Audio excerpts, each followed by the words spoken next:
एक बड़ी खबर इस वक्त आ रही है आगरा से, जहां ताजमहल में बम की खबर गलत निकली है। तलाशी में ताजमहल परिसर से कोई बम नहीं मिला है। ताजमहल में आज बम होने का फर्जी फोन कॉल आया था और इसके बाद हड़कंप मच गया था। पुलिस के हेल्पलाइन नंबर 112 पर एक शख्स ने फोन करके ताजमहल के भीतर बम होने की खबर दी थी, जिसके बाद तुरंत ताजमहल के सभी गेट बंद कर दिए गए। मौके पर मौजूद तमाम पर्यटकों को ताजमहल से बाहर निकाल लिया गया था। बम की खबर होने के तुरंत बाद बम को नाकाम करने वाला दस्ता भी मौके पर पहुंचा, डॉग स्क्वाड पहुंचा और बम की तलाशी शुरू की गई। ताजमहल में सर्च ऑपरेशन चलाया गया। तलाशी में यहां कोई बम नहीं मिला। बाद में ताजमहल को फिर से खोल दिया गया। इस बीच जानकारी मिली है कि जिस शख्स ने पुलिस कंट्रोल रूम में फोन किया था और यह झूठी खबर दी थी कि ताजमहल में बम है, वो दरअसल कोटा के तालुआ मंडी से बोल रहा था और उस शख्स ने पुलिस को फोन पर बताया था कि सैनिक भर्ती में गड़बड़ी हुई है, उसकी भर्ती नहीं हुई है। साथ ही साथ उसने दावा किया कि ताजमहल में बम रखा गया है जो कुछ ही देर में फट जाएगा और इसकी जानकारी मिलने के बाद सीआईएसएफ को भी अलर्ट कर दिया गया। फिलहाल फोन करने वाले शख्स की तलाश की जा रही है और पुलिस की टीम उसको पकड़ने के लिए भी पहुंच चुकी है, लेकिन ये पूरी खबर अफवाह निकली। एक फर्जी फोन कॉल आया, 112 नंबर पर डायल किया गया और बोला गया कि आगरा के ताजमहल में बम रखा है जो कुछ ही देर में फट जाएगा। उसके बाद सचेत तमाम एजेंसीज ने तलाशी अभियान तेज किया। डॉग स्क्वाड मौके पर पहुंचा। आगरा के ताजमहल को खाली करा दिया गया। ताजमहल परिसर में जहां पर जो भी पर्यटक थे उन्हें बाहर निकाला गया। आज प्रातः यूपी 112 के द्वारा ये सूचना मिली, किसी अज्ञात व्यक्ति ने कॉल करके ये बताया कि जो जनपद आगरा का विश्व प्रसिद्ध ताजमहल है उसमें बॉम्ब ब्लास्ट होगा। और इस सूचना पे तत्काल जो हमारा स्टैंडर्ड ऑपरेटिंग प्रोसीजर है, बीडीए स्क्वाड और अन्य जो हमारी टीमें हैं बम निरोधक दस्ते की, वह उस परिसर का सघनता से उनके द्वारा तलाशी अभियान चलाया गया। अभी तक कोई इस प्रकार की वस्तु की मिलने की कोई जानकारी हमारी फील्ड की यूनिटों ने नहीं दिया है। जिस व्यक्ति ने ये सूचना दी थी कंट्रोल रूम को, उस व्यक्ति को ट्रेस करने के लिए भी रेंज में कई सारे और आगरा जोन के यही आईजी सतीश गणेश इस वक्त हमारे साथ फोन लाइन पर जुड़ रहे हैं। आईजी साहब, जो जानकारी मिली उसके मुताबिक ये एक फर्जी फोन कॉल थी। किस शख्स ने ये फोन किया था, क्या उसकी जानकारी मिल पाई है? क्या ताजा अपडेट है इस पूरे मामले में?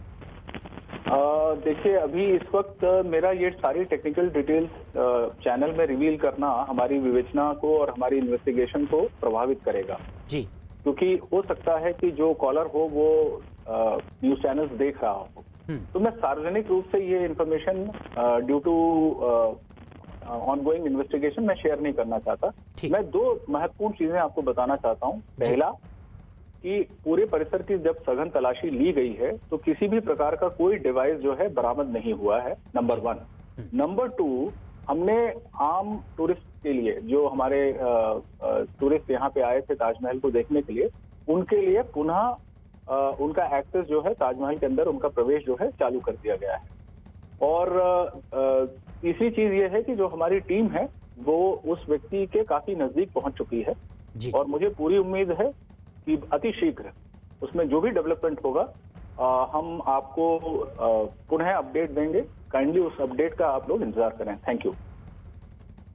शुक्रिया हमसे बातचीत के लिए। आईजी आगरा जोन के वो ये कह रहे हैं कि अब बहुत करीब है वो एजेंसी जो उस फर्जी फोन कॉल करने वाले शख्स को पकड़ने के लिए निकली हुई है, लेकिन पूरी तलाशी की गई है, सघन तलाशी अभियान चलाया गया। कोई ऐसा बम, कोई डिवाइस पूरे ताजमहल परिसर में नहीं मिला है। ये एक फर्जी फोन कॉल था, लेकिन इसके बाद अफरा तफरी मच गई थी और ये तस्वीरें देखकर इसका अंदाजा लगाया जा सकता है कि जैसे ही खबर मिली, डॉग स्क्वाड मौके पर पहुंचा। सीआईएसएफ और तमाम दूसरी और एजेंसियां जो मौके पर मौजूद थी, उन्होंने सर्च ऑपरेशन चलाया। डॉग स्क्वाड अंदर गया और तमाम लोगों को बाहर निकाल लिया गया। आरिफ हमारे सहयोगी आगरा से सीधे हमसे जुड़ रहे हैं। आरिफ, आगरा जोन के आईजी कह रहे हैं कि अब वो शख्स बहुत जल्द पकड़ लिया जाएगा, लेकिन तलाशी अभियान में कहीं कोई बम नहीं मिला। क्या ताजा हालात इस वक्त बने हुए हैं? क्या पर्यटक अब भीतर जा चुके हैं फिर एक बार सामान्य तौर पर? हम फिर जोड़ने की कोशिश करेंगे अपने सहयोगी से। आगरा में एक बड़ी खबर आई थी कुछ देर पहले ही कि ताजमहल के भीतर बम रखा हुआ है और कुछ ही देर में वो फट जाएगा। लेकिन तमाम तलाशी अभियान और सर्च ऑपरेशन के बाद यह खबर झूठी निकली और आधिकारिक तौर पर आगरा जोन के आईजी सतीश गणेश ने कहा है कि उस फर्जी खबर देने वाले को बहुत जल्द पकड़ लिया जाएगा। आरिफ हमारे सहयोगी आगरा से हमसे सीधे जुड़ रहे हैं। आरिफ, अब जबकि एक फर्जी फोन कॉल साबित हुआ है, क्या ताजा हालात, क्या पर्यटक अब सुचारू रूप से भीतर जाने लगे ताजमहल देखने? देखिए प्रशांत, पूरे ताजमहल को स्कैन कर लिया गया है। तमाम जो सुरक्षा एजेंसियां थी उन्होंने ताजमहल के चप्पे चप्पे को देख लिया गया है और सर्च अभियान चलाने के बाद पता चला है कि कुछ भी नहीं है और जो कॉल थी पूरी तरह से फेक थी। यानी साफ तौर पर कह सकते हैं अफरा तफरी का माहौल पैदा करने के लिए इस तरह की कॉल की गई थी। अभी का सूरत हाल क्या है ये हम आपको दिखाने की जरूर कोशिश करेंगे।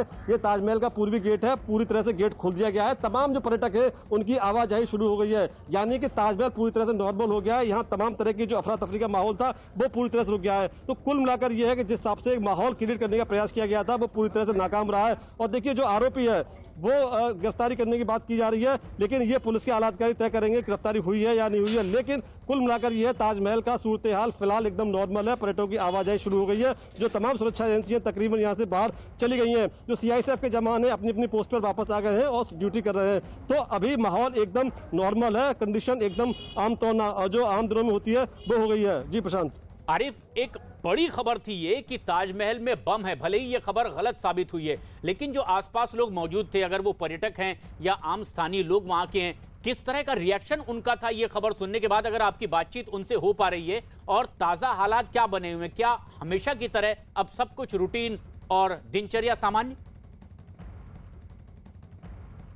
देखिए बिल्कुल जो दिनचर्या थी पूरी तरह से सामान्य हो गई है। पर्यटकों की आवाजाही शुरू हो गई है। देखिए तमाम पर्यटक यहाँ आ रहे हैं, हम दिखाने की उनको कोशिश करेंगे, उनसे बात करने की कोशिश करेंगे। बिल्कुल, एक मिनट आप प्लीज आइए। अरे सर प्लीज एक सेकंड। अरे सर प्लीज। अच्छा आप आइए मैडम। ताजमहल पे बम होने सूचना थी, अफरा तफरी का माहौल मचा था, अब क्या स्थिति है, क्या कहेंगे आप? अभी तो सब बोल रहे हैं कि फिलहाल सब नॉर्मल है, तभी तो हम लोग सब लोग अंदर आ पाए। वैसे हम लोग वापस जा रहे थे, लास्ट तक पहुंच गए थे, फिर वहाँ पता चला कि अब अंदर जा सकते हैं। कितना वेट किया आप लोगों ने? कम से कम 2 घंटा। तो देखिए प्रशांत, लोगों को खासी दिक्कतें जरूर हुई, लेकिन अब पर्यटक आ रहे हैं जा रहे हैं। चूंकि दूर दराज से आते हैं, कई किलोमीटर, सैकड़ों किलोमीटर, हजारों किलोमीटर चलने के बाद ताजमहल का दीदार करना चाहते हैं। लेकिन अब माहौल एकदम नॉर्मल है, आम दिनों की तरह लोग ताजमहल के अंदर जा रहे हैं, पर्यटक ताजमहल का दीदार कर भी रहे हैं। लेकिन जिस हिसाब से अफरा तफरी का माहौल बनाने की कोशिश की गई, उसको लेकर पुलिस को बड़ा एक्शन लेना होगा ताकि इस तरह की अफरा तफरी का माहौल पैदा करने के खिलाफ बड़ा एक्शन हो और एक मैसेज जाए। जी प्रशांत। और ये बहुत जरूरी भी है कि इस तरह से लोगों को और कोई भविष्य में परेशानी ना हो। लेकिन ये ताजमहल में बम की खबर फर्जी निकली। लेकिन बंगाल चुनाव पर इस वक्त की एक बड़ी खबर आ रही है। गृह मंत्री अमित शाह बीजेपी अध्यक्ष जेपी नड्डा के घर पहुंच चुके हैं। अमित शाह बंगाल बीजेपी के बड़े नेताओं की जेपी नड्डा के साथ हो रही इस बैठक में शामिल होने के लिए पहुंचे हैं। इस बैठक में कैलाश विजयवर्गीय, शिव प्रकाश, शुभेंदु अधिकारी और दिलीप घोष भी शामिल हैं। इस मुलाकात से पहले ही दिल्ली पहुंचे बंगाल बीजेपी के नेताओं ने बीजेपी महासचिव शिव प्रकाश के घर पर बैठक की है, बातचीत की है। इस बैठक के बाद बंगाल बीजेपी के प्रभारी कैलाश विजयवर्गीय ने दावा किया कि बीजेपी ने बंगाल चुनाव के लिए उम्मीदवारों के 3 नामों की लिस्ट तैयार की है और जिस पर बीजेपी अध्यक्ष जेपी नड्डा के नाम के साथ साथ बैठकर चर्चा होने वाली और इसके बाद लिस्ट पर नामों को अंतिम रूप दी जाएगी। आज शाम होने वाली बीजेपी की केंद्रीय चुनाव समिति की बैठक में इस पर चर्चा हो सकती है। इस बैठक में बंगाल में पहले और दूसरे चरण के चुनाव के लिए उम्मीदवारों के नाम पर मुहर लग सकती है। बंगाल में पहले चरण का मतदान 27 मार्च को होने जा रहा है और बीजेपी की यह बैठक इस लिहाज से बेहद अहम।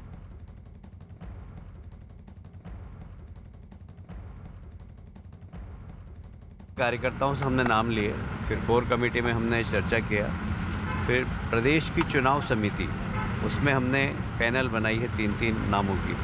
वो लेकर अब राष्ट्रीय अध्यक्ष जी के यहाँ जाएंगे, उनसे चर्चा करेंगे और कोशिश करेंगे कि एक नाम उसमें से निकल जाए।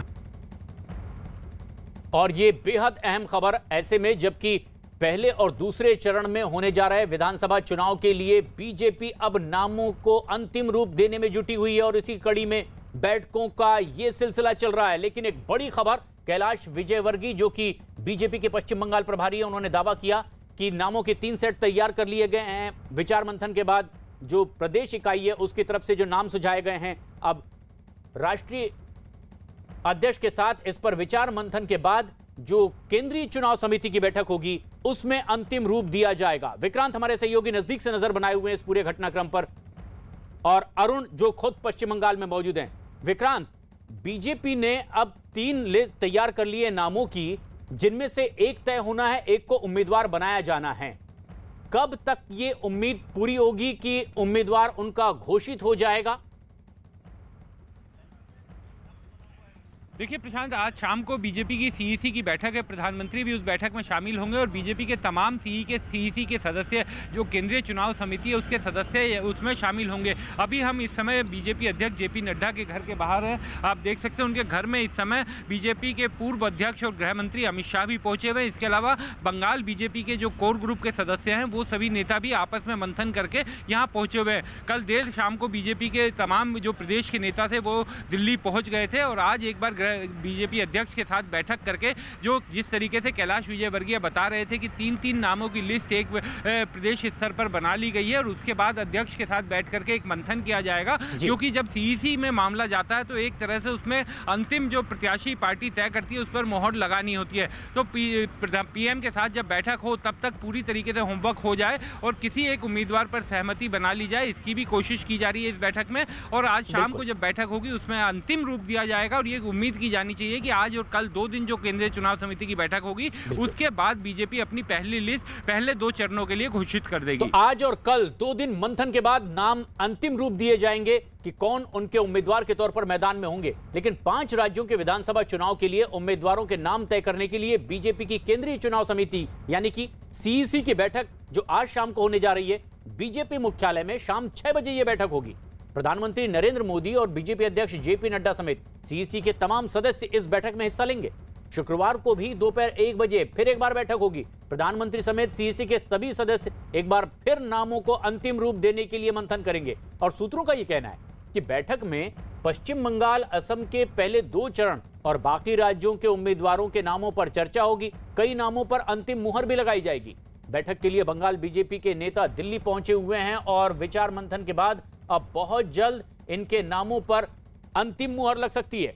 विक्रांत, जो सबसे अहम बात है वो ये कि क्या सिर्फ पश्चिम बंगाल या फिर और भी दूसरे प्रदेशों के उम्मीदवारों के नाम पर अंतिम मुहर लगेगी जो ये मंथन चल रहा है, बैठक हो रही है? देखिए अभी जो जिस तरीके का कयास हम लोगों को जो सूत्रों से जानकारी मिल रही है कि बंगाल और असम, क्योंकि असम में 3 चरण में मतदान होना है और बंगाल में 8 चरणों में, बंगाल का चुनाव लंबा है, लेकिन जो शुरुआती 2 चरण है दोनों राज्यों में उनके साथ उनके नाम घोषित किए जा सकते हैं, क्योंकि दोनों की जो प्रदेश की कोर कमेटी है उसके साथ बीजेपी अध्यक्ष की बैठक हो चुकी है। यानी असम की कल रात को हुई थी, देर रात को 2 बजे तक बैठक चली थी जिसमें बीजेपी अध्यक्ष जेपी नड्डा और पूर्व अध्यक्ष अमित शाह भी शामिल हुए थे। तो असम की कोर कमेटी के साथ बैठक हो चुकी है। इसके अलावा अभी जेपी नड्डा के घर पर बंगाल की कोर कमेटी की बैठक चल रही है। तो ये माना जा सकता है, क्योंकि जब भी सीईसी में नामों की चर्चा होती है तो उससे पहले प्रदेश की कोर कमेटी के साथ मुलाकात की जाती है, ताकि अंतिम रूप दिया जा सके। तो आज की अब 2 राज्यों की हो चुकी है, तो ये उम्मीद की जा रही है कि 2 राज्यों में जो पहले 2 चरण है उनके उम्मीदवारों के नाम लगभग फाइनल कर लिए जाएंगे और आज की सीईसी में एक तरह से मोहर लगा दी जाएगी। और जो बचे हुए नाम होंगे, जो चर्चा बची हुई होगी, वो कल बैठक होगी। कल दोपहर को भी 1 बजे बीजेपी मुख्यालय में बैठक है जिसमें पीएम भी शामिल होंगे। तो ये 2 दिनों की बैठक में एक बड़ा मंथन किया जाएगा और जो प्रदेश से नाम आए हुए हैं उनमें से जो अंतिम नाम होगा एक प्रत्याशी पर, क्योंकि पार्टी आलाकमान को मोहर लगानी है, तो वो काम इन 2 दिनों की बैठक में असम और बंगाल के पहले 2 चरणों के चुनाव के लिए हो जाएगा। तो बीजेपी उम्मीद कर रही कि बहुत जल्द उनके उम्मीदवारों के नाम का ऐलान होगा इस बैठक के बाद। लेकिन बीजेपी के नेता बंगाल में जीत का दावा भी कर रहे हैं। न्यूज 18 से एक्सक्लूसिव बातचीत में बीजेपी नेता नरोत्तम मिश्रा ने बंगाल हर ओर से परिवर्तन की बयार वहां बहने का दावा किया है और उन्होंने चुनाव में बीजेपी को 200 से ज्यादा सीटें मिलने का भी दावा किया। बीजेपी आलाकमान ने अपने कई महत्वपूर्ण नेताओं को बंगाल में चुनाव में काम पर लगाया और इस काम पर कि वो जनता का मनोबल बढ़ाएं, बूथ पर कार्यकर्ताओं की को मजबूती प्रदान करें, हर बूथ पर पार्टी मजबूत हो, उसके लिए काम हो। और इसी कड़ी में लगे थे मध्य प्रदेश के गृह मंत्री नरोत्तम मिश्रा, जो खुद इस वक्त हमारे साथ हैं। नरोत्तम जी, क्या आपको लगता है इस बार संघर्ष का फल मीठा होगा? निश्चित संघर्ष का लगता नहीं है, पूरा विश्वास है। 3 महीने से लगातार मैं पश्चिम बंगाल में हूँ और लगभग वर्धमान, आसनसोल, दुर्गापुर, राड़जंग जोन में, वीरभूमि नवसारी में हो आया हूँ। चारों तरफ परिवर्तन की बयार है और अब की बार 200 पार होगा। चुनाव परिणाम आए तो आप देख लेना 2 मई को कि 2 मई दी गई। परिस्थिति ऐसी है कि यहाँ पर कम्युनिस्ट पार्टी 32 साल रही, 10 साल ममता जी रही, उसके बाद माने आज़ादी के 50 साल से सभी दल हैं भाजपा को छोड़ के। तो लोगों का मानना है कि सबको देखा बार बार, भाजपा को एक मौका भारतीय जनता पार्टी को देखना। उन्होंने ये भी देखा कि गुजरात कितना आगे बढ़ रहा, मध्य प्रदेश आगे बढ़ा, योगी जी के नेतृत्व में उत्तर प्रदेश में कितनी बढ़िया लॉ एंड ऑर्डर हो गया, तो जाना चाहिए। दूसरा यहाँ हिंसा को लेकर एक बड़ी चिंता होती थी बीजेपी कार्यकर्ता हो, चाहे जो वोटर हो। 134 कार्यकर्ता हमारे शहीद हुए, 134। लेकिन जब कार्यकर्ता का आत्मबल बढ़ गया इस बार, और अमित शाह जी, मोदी जी का आभा मंडल जो है, उनने कहा था कि लोकसभा में हाफ, विधानसभा में साफ। तृणमूल लोकसभा में हाफ हो गई और विधानसभा में साफ हो जाएगी। आप खुद देख लेना। मेरी बात आज अतिशयोक्ति लग सकती है, तो 2 मई को अपन फिर बैठेंगे, मैं बताऊंगा। एक तरह का वेव है, वो तृणमूल तिनके की तरह उड़ेगी। ममता दीदी का तो जो पकड़ रही है पिछले 10 साल से, जिस तरह से वो लेफ्ट से लड़ाई करके इस तरह सत्ता में पहुंची, आपको लगता है इतनी आसानी से वो पकड़ आप लोग ढीली कर पाएंगे? क्योंकि हम नहीं ढीली कर रहे हैं इस बार जनता ढीली कर रही है। जिस तरह से यहाँ माफिया राज है, कोल माफिया, यहाँ पर भू माफिया, वाइन माफिया, बालू माफिया, और पूरे देश में लव जिहाद चल रहा है, यहाँ लैंड जिहाद चल रहा है। एक लैंड जिहाद मतलब यहाँ के मंत्री और एमएलए जमीन किसान की खरीद लेते हैं और लैंड यूज चेंज करा के उसको कॉलोनी काट देते हैं। तो यहाँ पर पूरे देश में लव जिहाद है, यहाँ लव जिहाद तो है ही, लैंड जिहाद और चल रहा है। ये जो ISH जो नई पार्टी है, जिसके साथ अलायंस को लेकर कांग्रेस और लेफ्ट में ठनी हुई है, एक जो फुरफुरा महल वाली पार्टी, तो उसको लेकर क्या आपको लगता है, एक जो आप लोग जो आरोप तुष्टीकरण का लगाते थे, वो मुस्लिम अपीजमेंट अभी भी चल रहा है, चाहे कांग्रेस लेफ्ट का हो, चाहे ममता बनर्जी का? देखिए, ये सारे दल तुष्टीकरण की राजनीति करते हैं, ये पूरा देश जानता है। ममता बनर्जी ने सवाल उठाया कि 8 चरणों में चुनाव हो रहा है। अब आप उनके सवाल देखिए काय को उठाती है। अगर सर्जिकल स्ट्राइक हुई पाकिस्तान में, हमारी सेना पे सवाल, एयर स्ट्राइक करी तो एयर स्ट्राइक पे सवाल, धारा 370 हटाई तो 370 पे सवाल। हमने अभी कोरोना वैक्सीन बना दी तो वैज्ञानिकों पर सवाल। चुनाव की तारीखें आ गई तो चुनाव आयोग पे सवाल। चुनाव हारेंगी तो फिर EVM पे सवाल उठाएंगी। अब इनका बाकी का समय सवाल उठाने पर जाता है, जवाब नहीं दिखाएंगी, बौखलाहट है। वो कहते हैं तुष्टीकरण की जो राजनीति कर रही है ना, वो जिस तरह से JNU में हुआ और JNU में टुकड़े लगे कि भारत तेरे टुकड़े होंगे इंशाअल्लाह इंशाअल्लाह, भारत की बर्बादी तक जंग हमारी जारी रहेगी, अफजल हम शर्मिंदा है, तेरे कातिल जिंदा है, तुम कितने अफजल मारोगे, हम घर से तो अफजल निकलेगा। और भाजपा कहती है हम घर में घुस के मारेंगे जिस घर में अफजल निकलेगा। ये हमारी लड़ाई है इस बार की। तो भाई, आखिरी सवाल, क्या आपको लगता है कि ममता बनर्जी जो कहती हैं कि हमारे पास चेहरा है, हम मुख्यमंत्री हैं, तृणमूल के पास, बीजेपी के पास चेहरा कहाँ है? वो तो बाहर से ला रहे हैं लोगों को। ये ऐसे ही कहते हैं, हमारे पास में मोदी जी जैसा चेहरा है। वो जिस नाम को हमने यूपी में कौन सा चेहरा लाए, कोई लाए थे? कोई चेहरा नहीं लेके आए। तो यूपी में सरकार बनी, योगी बताओ कैसा चेहरा है? हमारा चेहरा सबके सामने है कि देखो कैसा चेहरा है, हमने नहीं दिया था और दिया। ऐसे ही बंगाल में देंगे, बंगाल का ही देंगे। सर नरोत्तम जी, बहुत बहुत शुभकामनाएं और धन्यवाद बात करने के लिए। Amitabh Sinha, news 18 India.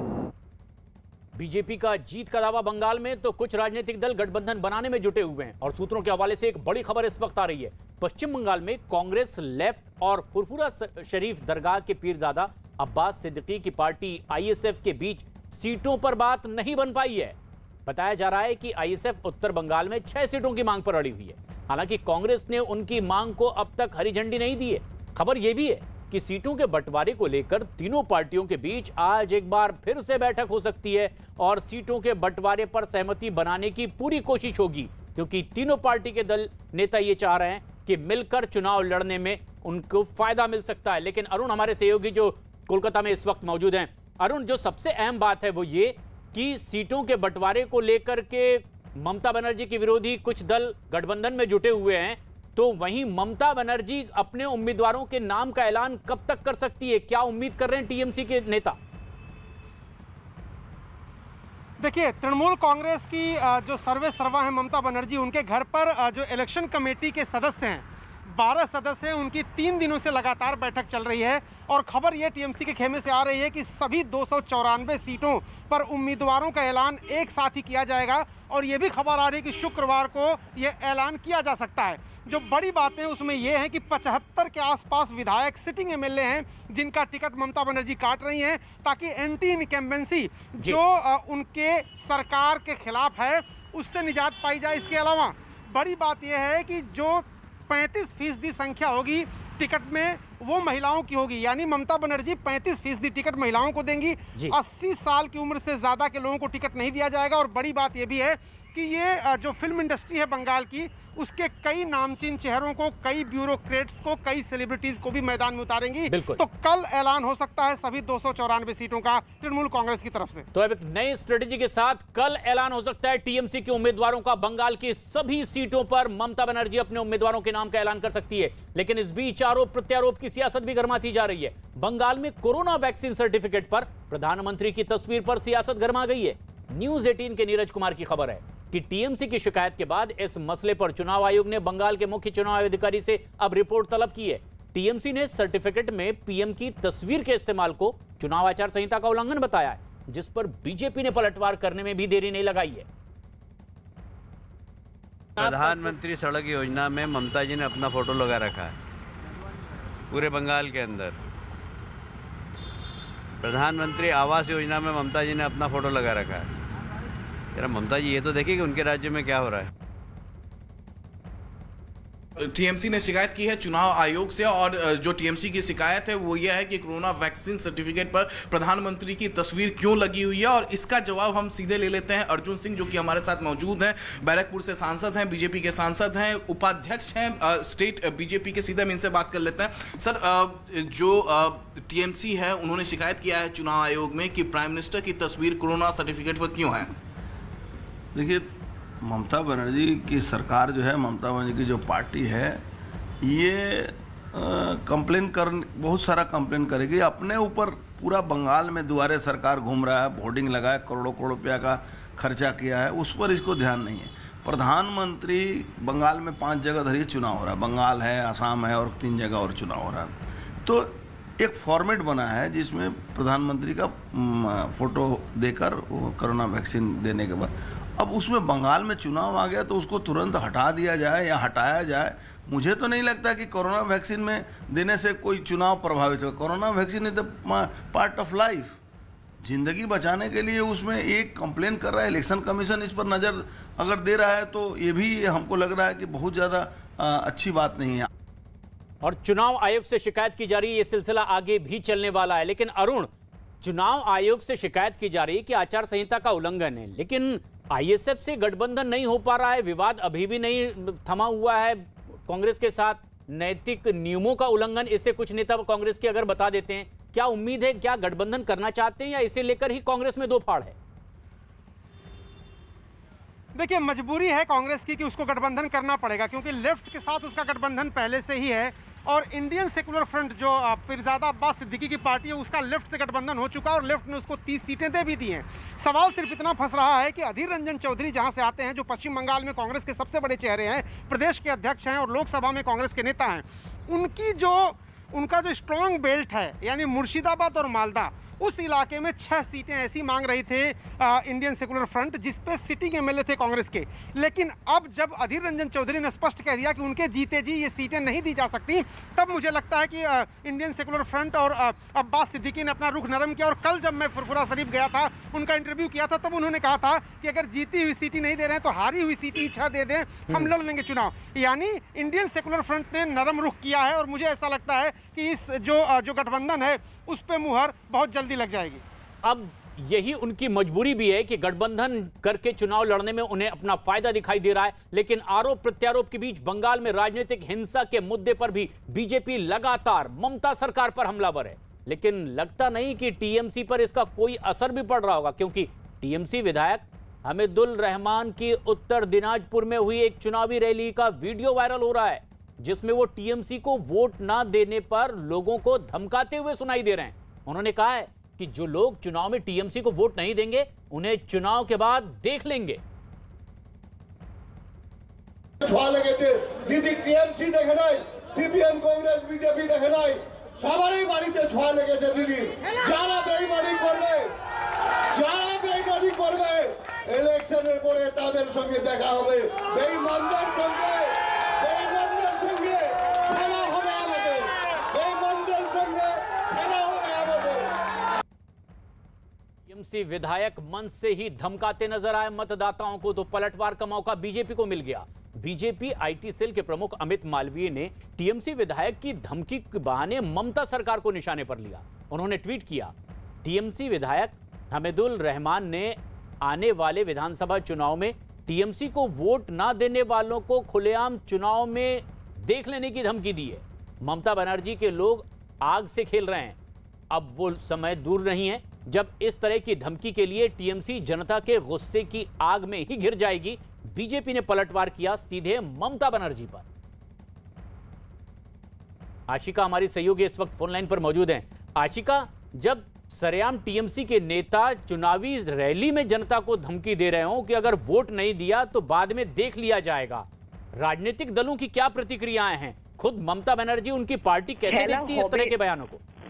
देखिए प्रशांत, खेला होबे ये सबसे प्रसिद्ध जो है इस समय का नारा टीएमसी की तरफ से चल रहा है। इसका मतलब है कि खेल होगा, यानी कि इसे धमकी के तौर पर सीधा देखा जा सकता है। सभी नेता पार्टी के और मुख्यमंत्री ममता बनर्जी भी खेला होबे का नारा लगा चुकी हैं।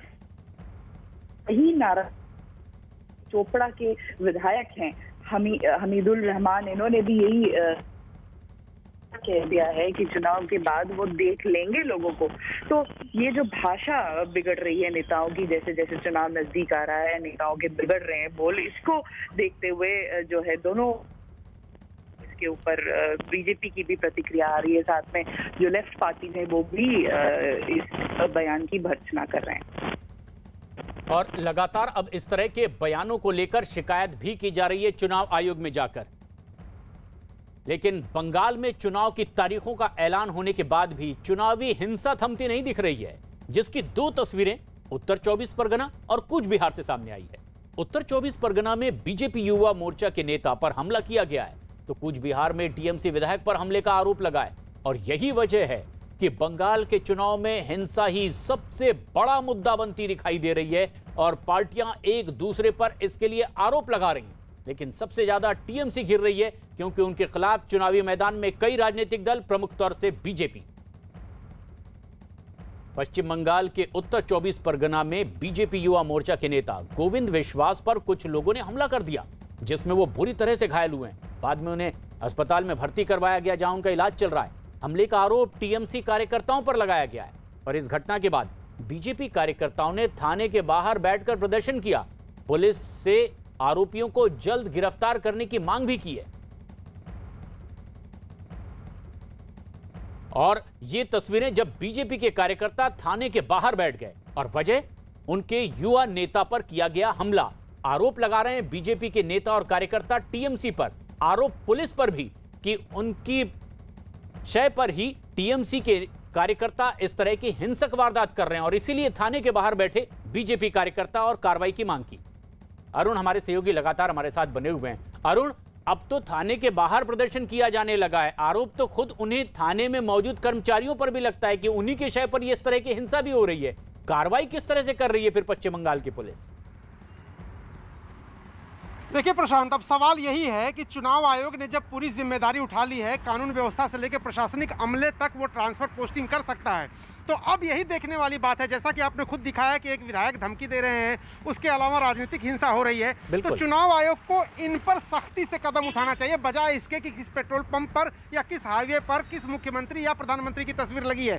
प्रधानमंत्री या मुख्यमंत्री की तस्वीर तमाम होर्डिंगों पर लगी है पूरे शहर में, तो एक पेट्रोल पंप पर लगी है या कहीं किसी की मूर्ति लगी है, जैसा कि आपने देखा था उत्तर प्रदेश विधानसभा चुनाव में कि मायावती की पार्टी का जो चुनाव चिन्ह हाथी उसको पार्कों के अंदर ढका गया था। इन सब चीजों को लेकर के बहुत ज्यादा तवज्जो देता है इलेक्शन कमीशन, लेकिन उसकी असली नजर होनी चाहिए इस मामले पर कि जब अगर वोटरों को धमकाया जाएगा उनको आगे परिणाम ये एक अहम बात भी है अरुण जो आप कह रहे हैं कि अब सख्ती से पेश आना होगा इलेक्शन कमीशन को, तभी इस तरह की शिकायतों पर विराम भी लग सकेगा।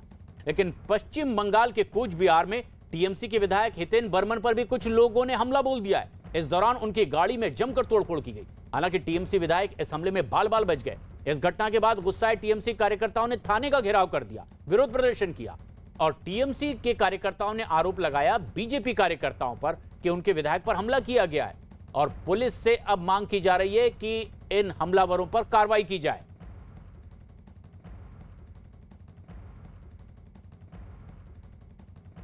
वहीं असम के मंत्री हेमंत बिस्वा शर्मा ने कांग्रेस पर निशाना साधा है। उन्होंने कांग्रेस पर असम के लोगों और चाय बागान मजदूरों के अपमान का सीधा आरोप लगाया है। हेमंत बिस्वा शर्मा ने आरोप लगाया कि कांग्रेस अपने चुनाव प्रचार में जिस चाय बागान की तस्वीर दिखा रही है वो असम का नहीं बल्कि ताइवान का है। एक बड़ा आरोप बीजेपी नेता ने लगाया है। कांग्रेस पर गलत तस्वीर दिखाने का आरोप हेमंत बिस्वा शर्मा का कांग्रेस पर है कि ये दरअसल असम के चाय बागान की तस्वीर नहीं बल्कि ताइवान के चाय बागान की तस्वीर कांग्रेस की ओर से जारी की गई है। और अब जबकि उम्मीद की जा रही है कि बीजेपी अपने उम्मीदवारों के नाम का ऐलान करेगी, कांग्रेस पर हमलावर है बीजेपी नेता। हेमंत बिस्वा शर्मा ने कांग्रेस की चाय बागान वाली तस्वीर शेयर करते हुए ट्वीट किया जिसमें उन्होंने लिखा, कांग्रेस अपने असम बचाओ प्रचार अभियान के लिए ताइवान के चाय बागान की तस्वीर का इस्तेमाल कर रही है। कांग्रेस के नेता असम को भी नहीं पहचान सकते। ये असम और चाय बागान के मजदूरों का अपमान है। सीधे आरोप कांग्रेस पार्टी पर हेमंत बिस्वा शर्मा का। हेमंत बिस्वा शर्मा ने आरोप लगाया है कि कांग्रेस पार्टी वो पार्टी है जो असम को भी नहीं पहचानती, क्योंकि असम के चाय बागान की तस्वीर के नाम पर ताइवान के चाय बागान की तस्वीर पेश कर दी गई है और यह असम का अपमान है, वहां के चाय बागान में काम करने वाले मजदूरों का अपमान है। चुनाव का माहौल है, इसलिए हर बड़ी छोटी बात को लेकर अब मुद्दा उछाला जा रहा है, जनता तक संदेश पहुंचाया जा रहा है। कांग्रेस ने जब एक तस्वीर ट्वीट की है तो उसे लेकर हमलावर हो गई है बीजेपी और उन्होंने बताया कि कांग्रेस गलत तस्वीर ट्वीट कर रही है, सोशल मीडिया पर साझा कर रही है।